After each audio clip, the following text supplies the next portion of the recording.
अस्सलामुअलैकुम। आज के इस लेक्चर में हम देखने वाले हैं बटन्स ग्रुप्स को। तो लास्ट लेक्चर के अंदर हमने बटन्स को क्रिएट करना और उसको डिज़ाइन करने का मेथड सीखा था। आज के इस लेक्चर में हम बटन के ग्रुप्स को बनाएंगे, बटन का ग्रुप कैसा होता है और कितने बटन्स मिलकर एक ग्रुप बनाते हैं। तो चलते हैं अपने कोड एडिटर की तरफ, आज के इस लेक्चर को शुरू करते हैं। तो ये आपके सामने लाइब्रेरीज़ आ गई हैं, लेकिन आपने लाइब्रेरीज़ को कट ऑफ नहीं करना, इनको नहीं उड़ाना। तो आपने ये जो डिव क्लास कंटेनर वाला टैग है इसको आपने उड़ा देना है, क्योंकि आज हम नए कोडिंग करने वाली हैं। इसलिए सबसे पहले आपने टैग कौन सा लगाना है, डिव का। तो ये डिव का टैग आ गया। उसके बाद हम इसके अंदर ही क्लास यूज़ करेंगे। क्लास कौन सी यूज़ कर रहे होंगे, कंटेनर। तो ये क्लास आ गई कंटेनर। उसके बाद हम करेंगे एंटर। एंटर करने के बाद यहाँ पर हम हेडिंग लिखने वाले हैं। हेडिंग 2 का टैग देंगे। हेडिंग 2 के अंदर हम क्या चीज़ क्रिएट करना चाह रहे हैं, बटन ग्रुप।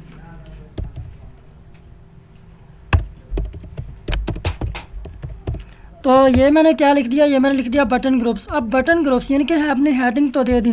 अब हेडिंग के बाद हम एक पैराग्राफ लगाएंगे। पैराग्राफ के लिए क्या टैग यूज़ करना है, पी का।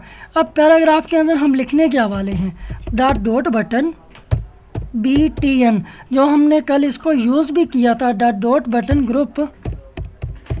उसके बाद हम आगे क्या लिखे हैं, क्लास क्रिएट्स।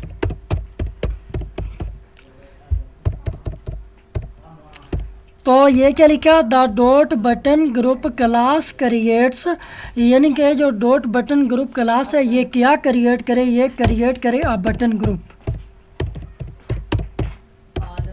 तो ये एक बटन ग्रुप को क्रिएट कर दे, ठीक है। उसके बाद अब हम पैराग्राफ तो हमने कर दिया ऐड। अब पैराग्राफ लिखने के बाद अब हम एक और डिव का टैग यूज़ करेंगे।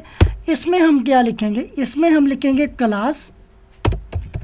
क्लास के अंदर पहले तो क्लास के अंदर हमने यूज़ किया था कंटेनर। अब क्लास के अंदर कंटेनर यूज़ नहीं करेंगे, हम अब यूज़ करेंगे बटन ग्रुप BTN। उसके बाद क्या है, ये बटन ग्रुप आ गया। अब हम क्या काम करेंगे, डिव को कर देंगे एंटर। डिव को एंटर करने के बाद सबसे पहला टैग जो हमने यूज़ करना है वो कौन सा यूज़ करना है, हमने यूज़ करना है बटन का। बटन के बाद हमारी टाइप आएगी। टाइप के अंदर हम क्या यूज़ कर रहे होंगे, टाइप के अंदर हम बना रहे हैं बटन। तो ये बटन ही है ना। तो बटन के बाद अब हम क्या यूज़ कर रहे हैं, क्लास। क्लास के अंदर हमने क्या लिखना है, क्लास के अंदर लिख देंगे BTN, फिर उसके बाद स्पेस देंगे, फिर अगेन BTN, फिर डैश डालेंगे। अब नाम देना है हमने, नाम मैं दे देता हूँ प्राइमरी। तो ये क्या आ गया, प्राइमरी। यही नाम हमने इधर क्रिएट कर देना है, लिख देना है। क्या लिखेंगे, प्राइमरी। तो ये मेरे बटन का नाम क्या दे दिया, प्राइमरी दे दिया, ठीक है। अब मान लिया क्या हम बटन के नाम को चेंज करना चाह रहे हैं, कोई और नाम लिखना चाह रहे हैं, तो वो भी आप लिख सकते हैं। एग्जांपल ले लें, हम इधर ले लेते हैं एप्पल। यानी कि ये कौन सा बटन होगा, उसका नाम क्या होगा, बटन का नाम होगा एप्पल। जो हमने क्लास यूज़ किया, क्लास कौन सी हमने यूज़ की थी, प्राइमरी, ठीक है। अब हम एंटर करेंगे। एंटर करने के बाद अगेन बटन का टैग लगाएंगे। फिर उसके बाद क्या आएगी, टाइप। टाइप के अंदर क्या आएगा, बटन।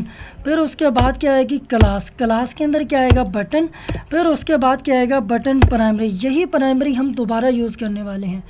अब सिर्फ चेंजिंग हमने क्या काम करना है, चेंजिंग हमने सिर्फ नाम में करनी है।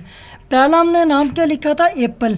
अब सेकंड नाम हम दे सकते हैं कोई भी। एग्जांपल ले लें, हम दे देते हैं सैमसंग। तो ये मैंने दे दिया सैमसंग, ठीक है। उसके बाद अब हम थर्ड बटन की तरफ जाते हैं। तो ये मैंने थर्ड बटन का टैग लगाया। उसके बाद हम टाइप क्या आएगी, बटन। उसके बाद क्या आएगी, क्लास। क्लास की क्या आएगा, बटन। फिर उसके बाद अगेन बटन प्राइमरी हो जाएगा। यानी कि हम क्लास एक ही बार रिपीट कर रहे हैं, कौन सी, बटन प्राइमरी। सिर्फ नाम की चेंजिंग कर रहे हैं। फर्स्ट पे हमने क्या लिखा, एप्पल। दूसरे पे हमने क्या लिखा, सैमसंग। अब तीसरे पे हम लिख देते हैं सोनी। ये तीनों कंपनीज़ हैं, हमने तीनों कंपनीज़ को यूज़ किया। अब ये कितने बटन्स का ग्रुप होगा, ये 3 बटन्स का ग्रुप होगा, क्योंकि हमने 3 ही बटन बनाए हैं इसीलिए। तो अब हम कंट्रोल S से करेंगे सेव और अपने जाएंगे ब्राउज़र में और इस कोडिंग को रन करके देखेंगे कि हमारी आउटपुट क्या हमें शो होती है। तो ये आप देख रहे हैं कि हमने 3 बटन का ग्रुप जो है ना क्रिएट कर लिया। अगर आप चाह रहे हैं कि 4 बटन का ग्रुप क्रिएट करना है तो वो हम कैसे क्रिएट करेंगे।